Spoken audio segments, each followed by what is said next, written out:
Assalamualaikum warahmatullahi wabarakatuh. Salam, Om Swastiastu, Namo Buddhaya, salam kebajikan.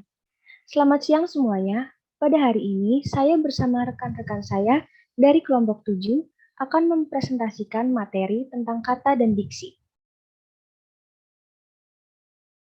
Pertama-tama, perkenankan saya memperkenalkan diri. Nama saya Nada Jilana Alvinanda dengan NIM 4411421054. Saya bersama rekan saya. Yang pertama ada Harun Syamsuddin NH dengan NIM 4512421005.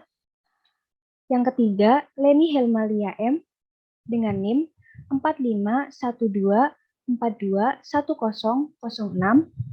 Yang keempat ada Jessica Anggreni dengan NIM 4512421007.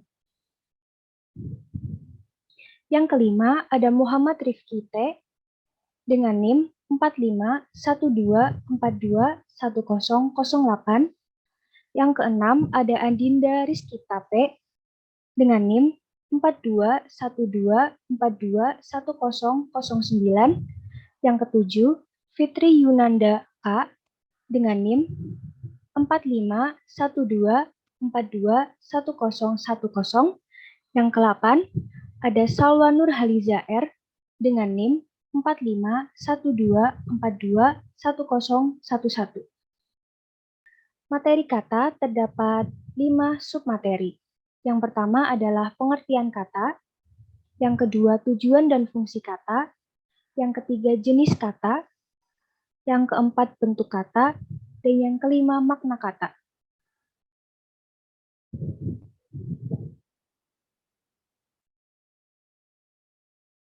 Kita akan masuk pada submateri yang pertama, yaitu pengertian kata. Secara etimologi, kata dalam bahasa Melayu dan Indonesia diambil dari bahasa ngapak kata. Dalam bahasa Sanskerta, kata sebenarnya bermakna konservasi, bahasa, cerita, atau dongeng. Dalam bahasa Melayu dan Indonesia, terjadi penyempitan arti semantis menjadi kata. Kata juga bisa didefinisikan sebagai elemen terkecil dalam suatu kaidah ilmu bahasa yang dapat diucapkan maupun dituliskan. Dan menurut Kamus Besar Bahasa Indonesia, kata merupakan unsur bahasa yang diucapkan atau dituliskan yang merupakan perwujudan kesatuan perasaan dan pikiran yang dapat digunakan dalam berbahasa. Selanjutnya, perkenankan saya Harun Syamsuddin Nur Hidayah dengan NIM 4512421005 untuk membawakan materi mengenai tujuan dan fungsi kata. Tujuan kata yaitu sebagai satuan gramatikal terkecil yang memiliki arti dan makna serta dapat menerangkan benda, waktu, sifat, dan memiliki sebuah arti, sehingga dapat berfungsi untuk membentuk kalimat, frasa, dan klausa.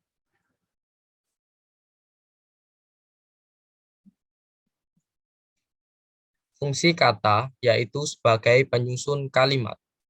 Setiap kata mempunyai makna yang berbeda, dan makna kata bisa berubah sesuai dengan penggunaannya dalam sebuah kalimat. Untuk membuat kalimat yang efektif, maka dibutuhkan beberapa jenis kata sebagai penyusunnya.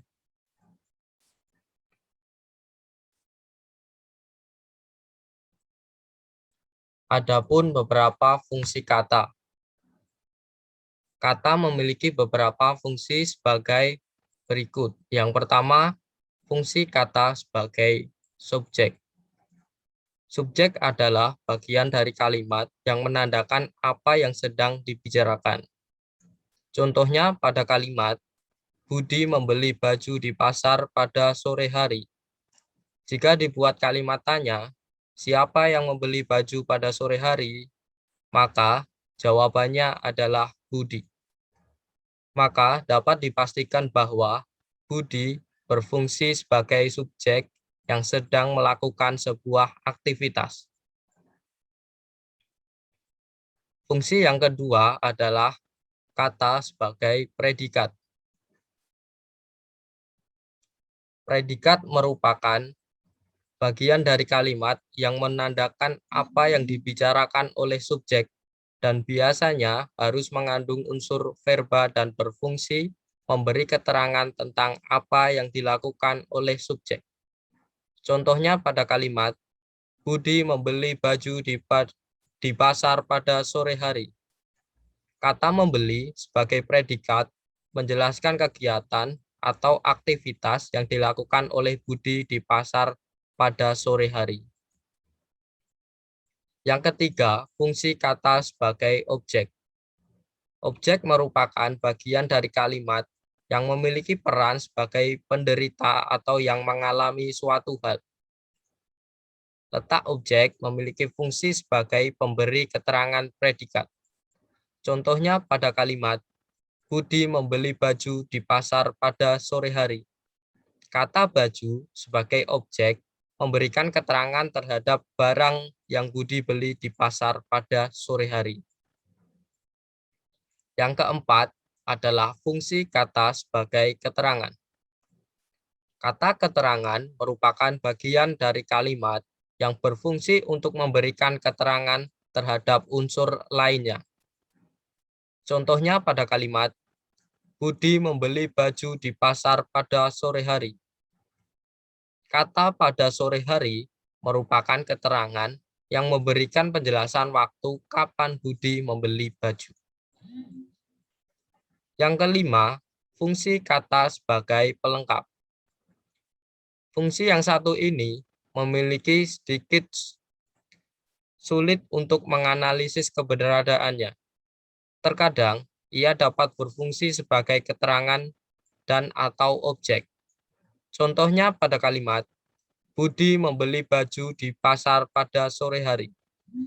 Sore hari merupakan kata pelengkap karena melengkapi kata membeli sebagai waktu yang digunakan untuk melakukan aktivitasnya di pasar. Selanjutnya, perkenalkan, saya Leni Halmalia Mustikawati dengan NIM 45124242106. Yang ketiga yaitu jenis kata atau kelas kata. Kata merupakan unsur utama dalam membentuk kalimat.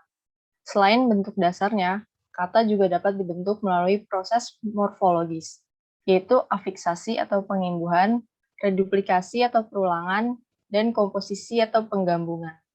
Untuk menyampaikan maksud yang terkandung dalam kalimat kata memiliki kedudukan atau jabatan seperti subjek, predikat, objek, dan keterangan.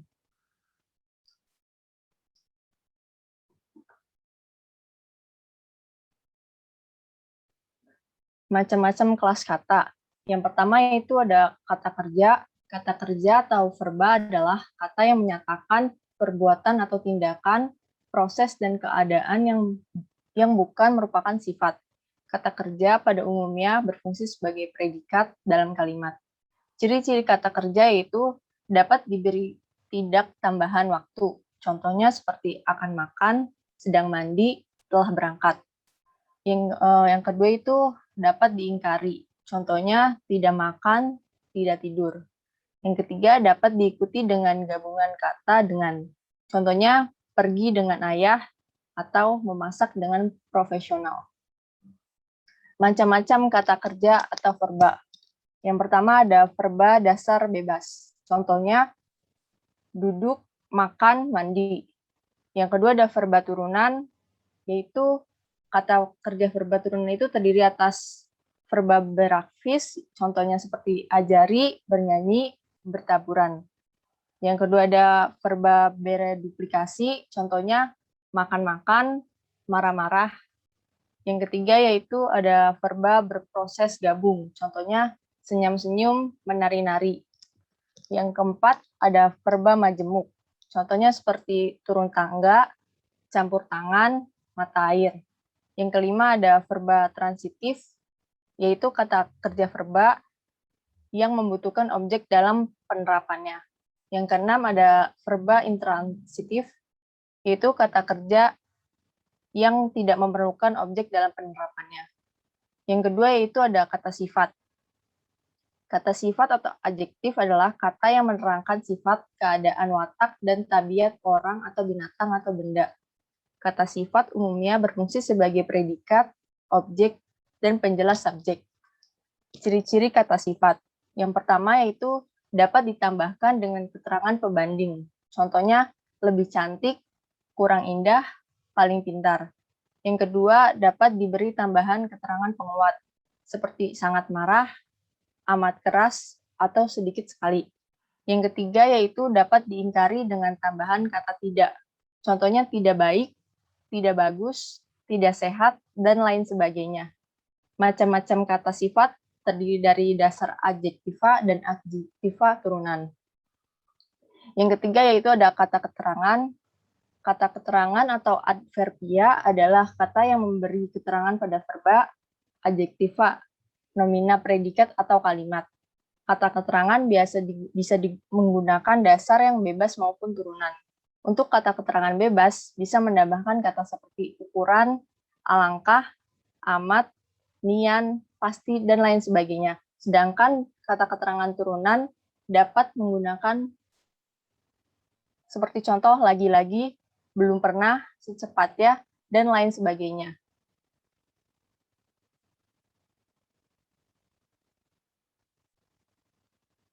Yang keempat yaitu kata benda. Kata benda atau nomina adalah kata yang mengacu kepada sesuatu benda konkret maupun abstrak. Kata benda berfungsi sebagai subjek, objek, pelengkap, dan keterangan. Ciri-ciri kata benda itu yang pertama dapat diingkari. Pengingkaran menggunakan kata bukan. Contohnya bukan saya, bukan mimpi, bukan ibu, dan lain sebagainya. Yang kedua dapat ditambah dengan gabungan kata yang. Contohnya buku yang keren, ilmu pengetahuan yang sangat penting, orang yang tulus. Macam-macam kata benda. Kata benda bernyawa, contohnya itu seperti teguh, adik, kucing, ibu, dan benda bernyawa lainnya. Yang kedua ada kata benda tak bernyawa. Contohnya seperti nama lembaga, hari, waktu, daerah, bahasa, dan benda mati lainnya. Yang ketiga ada kata benda terbilang. Contohnya seperti rumah, siswa, buku, dan benda yang dapat terbilang lainnya. Yang keempat itu ada kata benda terbilang, kata benda tak terbilang. Contohnya seperti udara, kemanusiaan, dan benda yang tak terbilang lainnya. Selanjutnya itu ada kata benda kolektif, contohnya seperti asinan, buah-buahan. Dan yang terakhir itu ada kata benda ukuran seperti genggam, batang, liter, dan inci. Yang kelima yaitu kata ganti. Kata ganti atau pronomina adalah kata yang dipakai untuk mengacu pada nomina lain. Pronomina berfungsi untuk mengganti kata benda atau noun. Dalam bahasa Indonesia, ada 3 macam kata ganti, yaitu kata ganti persona, kata ganti penunjuk, dan kata ganti penanya. Yang keenam yaitu ada kata bilangan atau numeralia, adalah kata yang dipakai untuk menghitung banyaknya orang, binatang, dan benda. Ada 3 jenis numeralia, yaitu angka utama atau kardinal, bilangan penuh 1, 2, 10, 100, 1000, juta, dan bilangan lainnya. Bilangan seperti contoh sepertiga, seperempat, 2/3, dan bilangan lainnya. Bilangan gugus itu contohnya seperti lusin, gross, kodi, dan bilangan gugus lainnya. Yang kedua yaitu ada tingkat angka. Angka-angka adalah kata bilangan yang menunjukkan urutan atau struktur. Contohnya seperti ke-1, kedua, pertama, dan lain sebagainya. Yang ketiga yaitu ada angka kolektif, yaitu jumlah kolektif adalah kata bilangan yang terbentuk afiksasi. Contohnya ketiga, ratusan, dan bilangan dengan berbagai imbuhan. Yang ketujuh yaitu ada kata tugas, adalah kata yang memiliki makna gramatikal atau makna yang diperoleh setelah disandingkan dengan kata lain. Untuk materi selanjutnya, perkenalkan saya sebagai pemateri keempat dengan nama Jessica Greni Mareta Siburian dengan NIM 4512421007. Di sini saya akan membawakan materi tentang bentuk kata. Bentuk kata ada dua, yaitu kata bermorfem tunggal atau yang biasa disebut dengan kata dasar, dan kata bermorfem banyak atau yang kerap disebut dengan kata berimbuhan. Kata dasar berpotensi untuk dikembangkan sebagai kata berimbuhan atau kata turunan. Perubahan kata dasar menjadi kata turunan selain mengubah bentuk juga mengubah makna. Selanjutnya, perubahan makna mengakibatkan perubahan jenis atau kelas kata. Nah, selanjutnya, saya akan membawakan materi tentang pembagian bentuk kata. Untuk yang pertama ada kata dasar. Kata dasar adalah kata yang tidak berimbuhan atau yang belum diberikan awalan, akhiran, sisipan, dan penggabungan awalan akhiran. Kata-kata seperti baik, getar, kerja, sakit, gunung, itu disebut sebagai kata dasar karena kata-kata itu tidak berimbuhan atau belum diberi imbuhan. Contoh kata dasar untuk satu suku kata itu ada dan, hal, yang, bab. Untuk dua suku kata itu ada ambil, untuk, baca. Untuk tiga suku kata ada merdeka, jendela, karena, bahasa. Untuk empat suku kata ada kemudian, keluarga, sejahtera. Untuk 5 suku kata itu ada senantiasa. Nah, selanjutnya yang kedua ada kata turunan. Kata turunan ialah kata yang sudah mengalami perubahan dari bentuk asalnya. Perubahan itu dapat terjadi karena mendapat imbuhan, karena diulang atau digabung dengan kata lain. Karena itulah kata jadian dikelompokkan menjadi tiga, kata turunan dikelompokkan menjadi tiga, yaitu kata berimbuhan, kata ulang, dan kata majemuk. Selanjutnya ada kata ulang. Kata ulang adalah kata yang mengalami proses pengulangan bentuk baik seluruh kata maupun sebagian. Semua kata ulang wajib ditulis dengan memakai tanda penghubung. Contohnya itu ada lauk pauk, mondar-mandir, anak-anak, porak-poranda, berjalan-jalan, diri-diri, gerak-gerik, kupu-kupu, dibesar-besarkan, laba-laba, dan huru-hara. Nah, untuk bentuk yang keempat itu ada kata majemuk. Kata majemuk adalah gabungan dua kata atau lebih yang membentuk satu pengertian. Macam-macam kata majemuk. Yang pertama itu ada kata majemuk setara atau konspiratif. Artinya masing-masing kata sebagai unsur memiliki kedudukan yang setara atau sejajar. Contoh kata majemuk setara itu kaki tangan, susah payah, panjang lebar, siang malam. Nah, bentuk kedua itu ada kata majemuk tak setara atau yang biasa disebut dengan determinatif. Artinya unsur-unsurnya berkedudukan tidak setara. Contohnya itu ada orang tua, meja hijau, anak sungai, dan air mata. Yang ketiga ada kata majemuk dengan unsur unik. Artinya unsur-unsur unik tersebut tidak dapat berdiri atau tidak akan digunakan jika tidak bersama pasangannya. Contohnya ada terang benderang, tua rentah, kering kerontang, dan bunda gula. Yang kelima ada kata baku. Kata baku adalah suatu kata yang pengucapan dan penulisannya sesuai dengan kaidah standar yang baku. Yang keenam ada kata serapan. Dalam pengertiannya, kata serapan adalah kata yang diserap atau diambil dari bahasa asing. Perkembangan bahasa Indonesia dipengaruhi oleh bahasa asing maupun bahasa daerah yang telah disesuaikan dengan kaidah yang berlaku dalam bahasa Indonesia.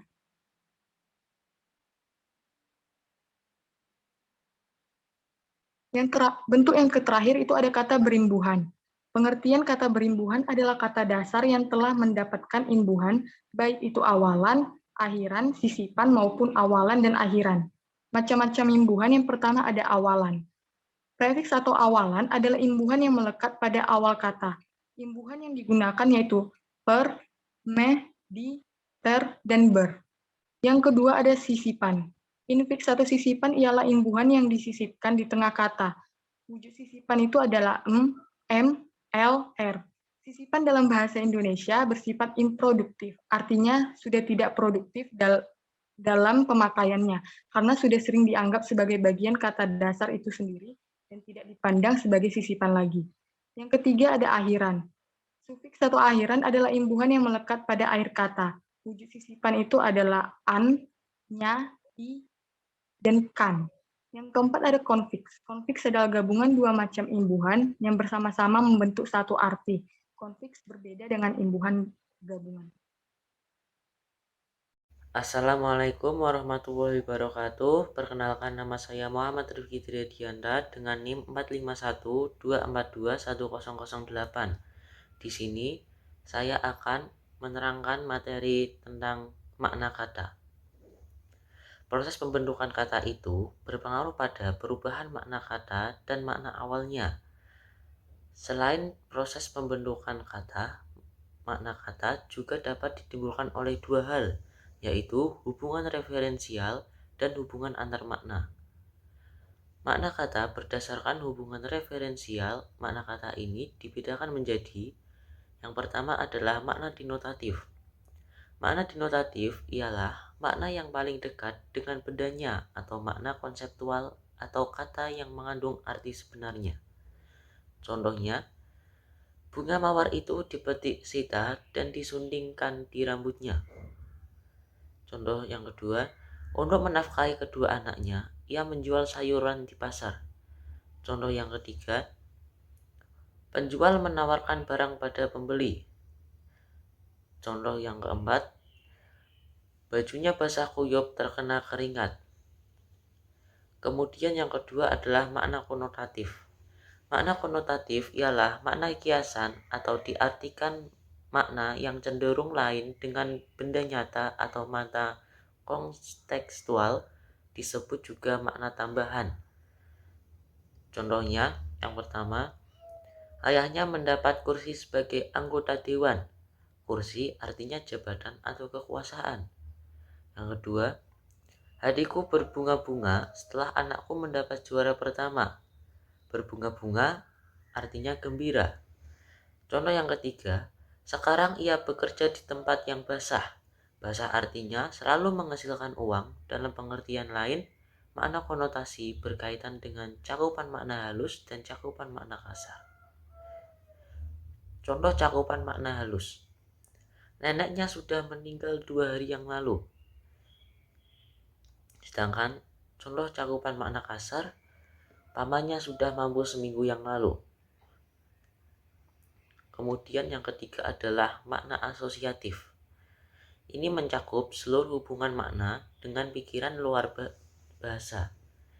Ini merujuk pada komunitas pengguna bahasa, orang yang menggunakan bahasa, perasaan pengguna bahasa, nilai-nilai komunitas pengguna bahasa, dan pengembangan kata-kata sesuai dengan bahasa pengguna. Untuk asosiatif itu sendiri terbagi menjadi beberapa jenis, yaitu yang pertama, makna interpretatif adalah makna yang terkait dengan interpretasi dan reaksi pembaca atau pendengar, penulis atau pembicara, pembaca atau pendengar. Kemudian yang kedua, makna afektatif. Makna afektatif digunakan oleh penutur berdasarkan perasaan yang digunakan dalam bahasa. Yang ketiga, ada makna stilistika. Arti kata yang digunakan berdasarkan situasi dan lingkungan komunitas pengguna bahasa, meskipun bahasa itu sendiri adalah salah satu fitur pembeda utama dari makhluk lain di dunia ini. Untuk bahasa yang berbicara secara tidak langsung, pelajari kosakata yang terkandung di dalam bahasa yang sering digunakan dalam komunikasi. Yang keempat, ada makna reflektif.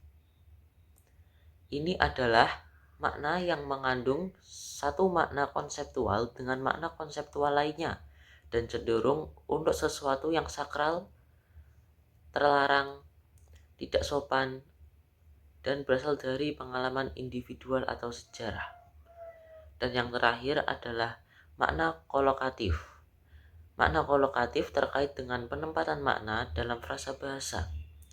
Kata-kata kaya dan miskin terbatas pada sekelompok Fir'aun. Kolokatif merupakan arti kata-kata di mana ditentukan pada penggunaan kata. Kalimat dengan arti kolektif memiliki makna nyata. Yang keempat adalah makna gramatikal. Ini adalah makna kata yang berasal dari hasil peristiwa tata bahasa. Istilah tata bahasa, kata-kata bahasa yang berarti tata bahasa. Makna tata bahasa yang dihasilkan dari peristiwa tata bahasa ini sering disebut nosi. Yang kelima adalah makna leksikal. Sebuah kata mengandung arti konotatif jika kata-kata tersebut mengandung arti emosional tertentu. Dalam suatu bahasa, orang tidak hanya mengekspresikan ide, pendapat, atau pemikiran, tetapi juga mengekspresikan emosi tertentu. Ada kemungkinan bahwa kata-kata yang diucapkan adalah sama, tetapi karena konten emosional yang dikandungnya, kata-kata yang diucapkan mengandung arti konotatif selain arti denotatif.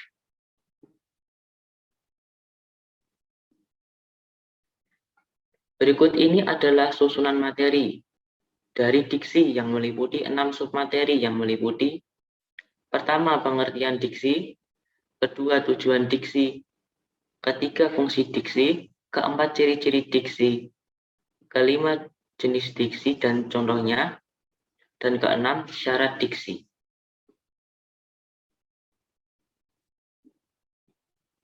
Pengertian diksi. Diksi adalah pilihan kata di dalam tulisan yang digunakan untuk memberi makna sesuai dengan keinginan penulis. Syarat diksi adalah tepat, benar, dan lazim. Pemilihan diksi yang tidak tepat menyebabkan perbedaan makna dan pesan penulis tidak tersampaikan. Penggunaan ketepatan pilihan kata ini dipengaruhi oleh kemampuan penggunaan bahasa yang terkait dengan kemampuan mengetahui, memahami, menguasai, dan menggunakan sejumlah kosakata secara aktif. Penggunaan diksi ini sangat berguna dalam karya tulis seperti laporan, puisi, novel, dan lain sebagainya. Oke, selanjutnya. Perkenalkan, nama saya Adinda Rizka Putri dengan NIM 45124210009. Di sini saya akan menjelaskan yang kedua, yaitu tujuan diksi. Nah, tujuan diksi yaitu adalah untuk memperoleh keindahan guna menambah daya ekspresivitas. Penyampaian sesuatu tentunya akan lebih jelas jika kita dapat memilih kata yang tepat dan sesuai. Ketetapan pilih kata yang bertujuan agar tidak menimbulkan interpretasi yang berbeda antara penulis ataupun pembicara dengan pembaca ataupun dengan pendengar. Sedangkan kecocokan kata bertujuan agar tidak merusak suasana yang dibangun dalam sebuah karya. Next. Yang ketiga yaitu ada fungsi diksi. Nah, di fungsi diksi ini yang pertama yaitu adalah fungsi diksi adalah agar pemilihan kata dan cara penyampaiannya dapat dilakukan dengan tepat, sehingga orang lain mengerti maksud yang disampaikan. Diksi juga berfungsi untuk memperindah suatu kalimat. Misalnya, diksi dalam suatu cerita dengan diksi yang baik, maka penyampaian cerita dapat dilakukan secara runtut menjelaskan tokoh-tokoh, mendeskripsikan latar dan waktu, dan lain-lain sebagainya. Adapun berikut ini beberapa fungsi diksi yang kita ketahui. Yang pertama yaitu membuat orang membaca atau mendengar karya sastra menjadi lebih paham mengenai apa yang ingin disampaikan oleh pengarang. Yang kedua, membuat komunikasi menjadi lebih efektif. Yang ketiga, melambangkan ekspresi yang ada dalam gagasan secara verbal, tertulis, ataupun terucap. Yang keempat, membentuk ekspresi ataupun gagasan yang tepat sehingga dapat menyenangkan pendengar ataupun pembacanya. Yang kelima, melambangkan gagasan yang diekspresikan secara verbal. Yang keenam, membentuk gaya ekspresi gagasan yang tepat, yaitu sangat resmi, resmi, dan tidak resmi, sehingga menyenangkan pendengar ataupun pembaca. Selanjutnya, yaitu ada menciptakan komunikasi yang baik dan benar, menciptakan suasana yang tepat, mencegah perbedaan penafsiran, mencegah salah pemahaman, dan mengefektifkan penyampaian target komunikasi. Selanjutnya, saya akan melanjutkan materi dari rekan saya sebelumnya. Pertama-tama, perkenalkan, saya Fitri Yunda Kuswati, NIM 45124210010, akan membacakan materi yaitu ciri-ciri diksi. Ciri-ciri diksi yaitu menggunakan pilihan kata yang tepat dan sesuai dengan konteks kalimat yang digunakan untuk mengungkapkan gagasan. 2. Pilihan kata yang digunakan dapat membedakan nuansa makna, kata, dan bentuk yang sesuai dengan ide atau gagasan, situasi, dan nilai rasa pembaca maupun pendengar. Kemudian, menggunakan pembendaharaan kata yang dimiliki dan dikenal oleh masyarakat dan dapat menggerakkan dan memperdayakan kekayaan tersebut menjadi jaring kata yang jelas. Next.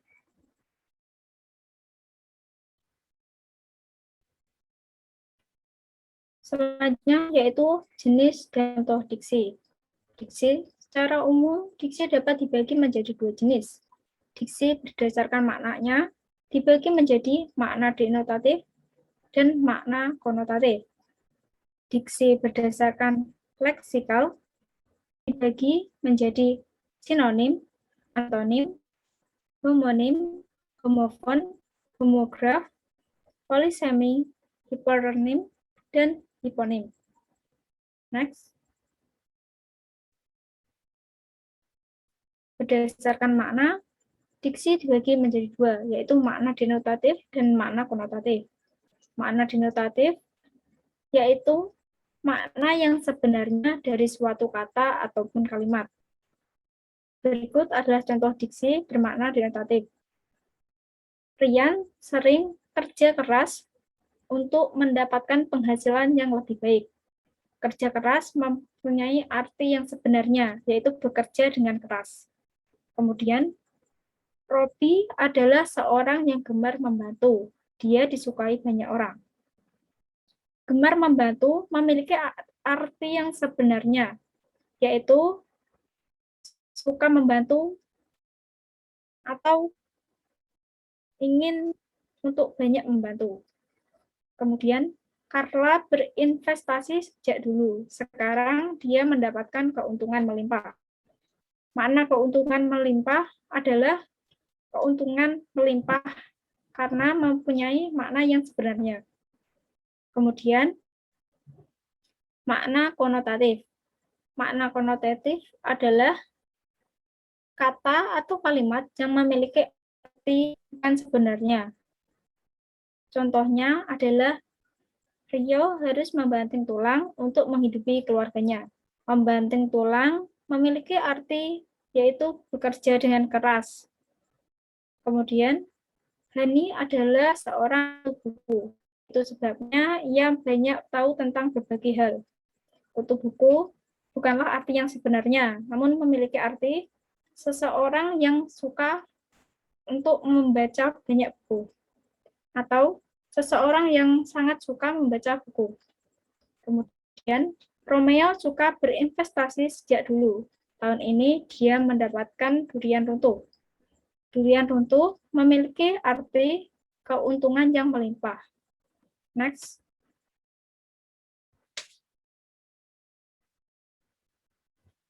Berdasarkan leksikal, diksi dibagi menjadi beberapa. Yang pertama adalah sinonim. Sinonim adalah kata yang mempunyai arti yang sama dengan kata lainnya. Sebagai contoh adalah senang memiliki makna yang sama dengan bahagia. Matahari memiliki makna yang sama dengan mentari. Cantik memiliki makna yang sama dengan elok. Antonim adalah kata yang memiliki arti berlawanan dengan kata lain. Contohnya adalah naik, berlawanan dengan turun. Besar memiliki arti yang berlawanan dengan kecil. Lainnya memiliki arti yang berlawanan dengan sedikit. Kemudian, homonim adalah kata yang memiliki lafal dan ejaan yang sama, namun artinya berbeda satu sama lain. Contohnya, bulan itu terlihat bulat penuh malam ini. Semua karyawan mendapatkan gaji setiap bulan. Kata bulan pada kedua kalimat tersebut memiliki makna yang berbeda, walaupun ejaan dan lafalnya sama. Bulan pada kalimat pertama menyatakan sebagai benda yang menyinari bumi pada malam hari. Sedangkan bulan pada kalimat kedua dapat diartikan sebagai sebutan dalam 30 hari. Next. Homofon adalah kata yang memiliki ejaan dan makna yang berbeda, namun memiliki lafal yang sama. Contohnya adalah Anton menabung uangnya di bank secara rutin. Bang Anton bekerja di perusahaan pembiayaan. Kata bank dan bank pada kalimat di atas memiliki lafal yang sama, namun ejaan dan maknanya berbeda. Kemudian, homograf adalah kata yang memiliki lafal dan arti yang berbeda, namun ejaannya sama. Contohnya, makanan favorit wanita itu adalah tahu goreng. Wanita itu tidak tahu kalau hari ini libur. Kata tahu pada kalimat di atas ejaannya sama, namun memiliki arti yang berbeda. Arti pada kalimat pertama, tahu memiliki arti sebagai makanan, sementara pada kalimat kedua, tahu adalah memiliki arti sebagai kata kerja. Kemudian, polisemi adalah kata yang memiliki lebih dari satu arti. Contohnya, para nasabah yang menabung di bank akan mendapat bunga setiap bulan. Andini adalah salah satu bunga desa yang paling cantik. Kata bunga pada kalimat di atas memiliki arti yang berbeda, walaupun menggunakan kata yang sama. Arti pada kalimat pertama adalah uang yang akan diberikan kepada nasabah. Sementara pada kalimat kedua, bunga memiliki arti sebagai seseorang yang menjadi yang terkenal di suatu desa. Kemudian selanjutnya, next.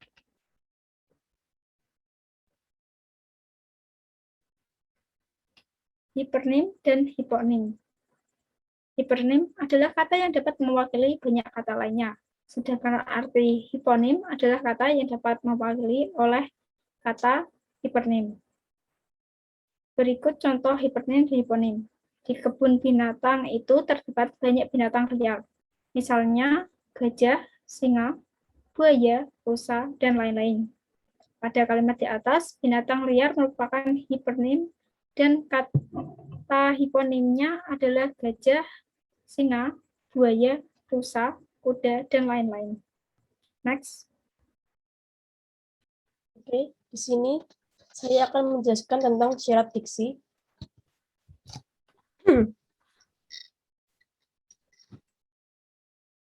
Untuk yang pertama, perkenalkan, nama saya Salwa Nurhaliza Rahmasari dengan NIM 45124-21011. Untuk syarat diksi, untuk menghasilkan cerita yang menarik dengan pilihan kata, maka diksi yang baik itu harus memenuhi syarat. Yang pertama, ketepatan dalam melakukan pemilihan kata dalam menyampaikan suatu gagasan. Yang kedua, pengarang tersebut harus memiliki kemampuan untuk dapat membedakan secara tepat nuansa, maka sesuai dengan gagasan yang diinginkan, diutarakan, dan kemampuan untuk menemukan bentuk yang sesuai dengan situasi, serta nilai bagi pembaca. Yang ketiga, menguasai berbagai kosakata, serta mampu untuk memanfaatkan kata tersebut menjadi sebuah kalimat yang jelas, efektif, serta mudah untuk dipahami atau dimengerti. Untuk ketepatan diksi, kesanggupan sebuah kata menimbulkan gagasan dan imajinasi. Menurut Kraft 2010, syarat-syarat ketepatan diksi yaitu, yang pertama, membedakan makna denotasi dan konotasi dengan cermat. Untuk yang kedua, membedakan secara cermat makna kata yang hampir bersinonim. Yang ketiga, membedakan makna kata secara cermat kata yang mirip dengan ejaannya. Yang keempat, tidak menafsirkan kata secara subjektif berdasarkan pendapat sendiri jika pemahaman belum dapat dipastikan. Yang kelima, menggunakan imbuhan asing. Jika diperlukan, harus memahami makna secara tepat.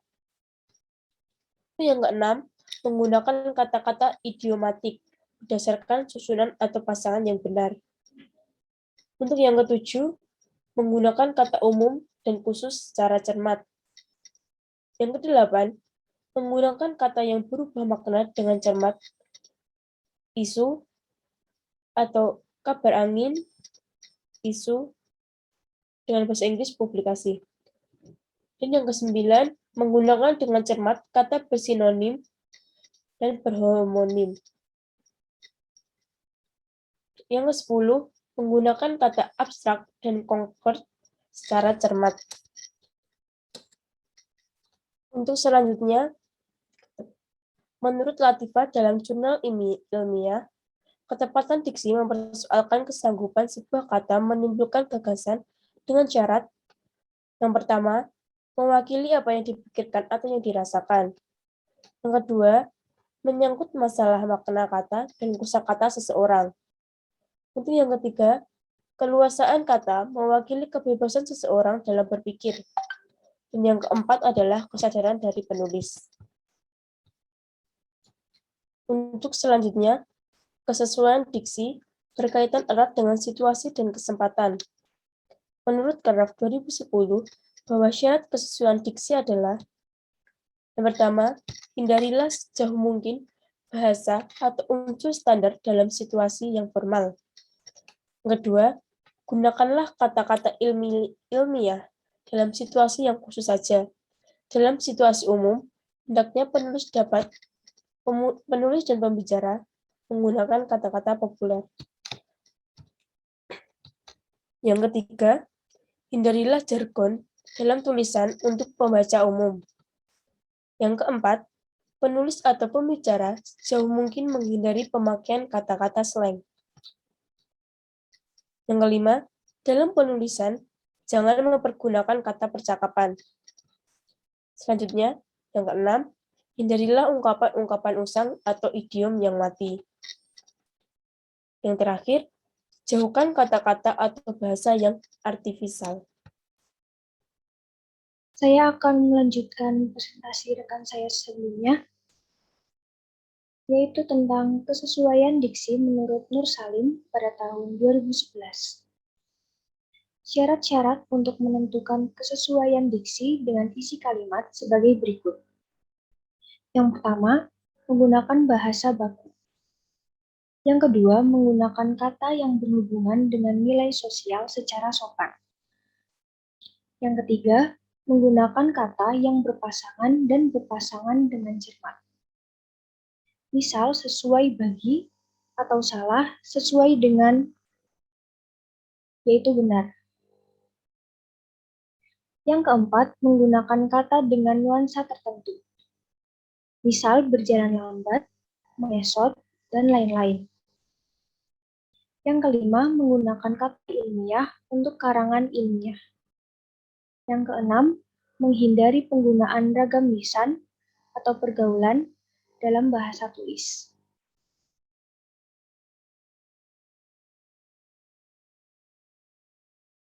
Saya kira cukup yang kami sampaikan.